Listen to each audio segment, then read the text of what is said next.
చాలా జాగ్రత్త పడండి. 10 సంవత్సరాల తర్వాత అసలు మనం ఏమీ కొనలేము. ఒక డేటా ప్రకారము land, gold, silver, valuable assets అన్ని కూడా విపరీతంగా పెరిగిపోతున్నాయి. సిటీస్ లో అయితే ఇల్లు కొనే పరిస్థితి కూడా లేదు.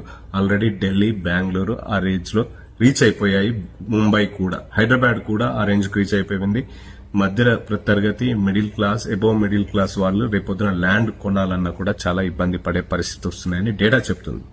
సో ఏదున్నా కూడా మీరు సంపాదించే సంపాదనలో ఇప్పటి నుంచి ఏదన్నా ల్యాండ్ కానీ గోల్డ్ కానీ కొని పెట్టుకుని ఉంటే మీకు ఫ్యూచర్ లో వాల్యుయేషన్ చాలా విపరీతంగా పెరిగే ఛాన్సెస్ ఉన్నాయి.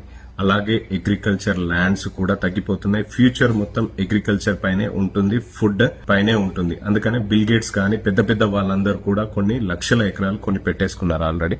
మీ దగ్గర ఉన్న తక్కువ అమౌంట్ కి దూరంలో ఒక అగ్రికల్చర్ ల్యాండ్ వచ్చినా కూడా కొని పెట్టుకోండి. ఫ్యూచర్ లో ఫుడ్ క్రైసిస్ రాబోతున్నాయి అనేది కూడా ఉంది.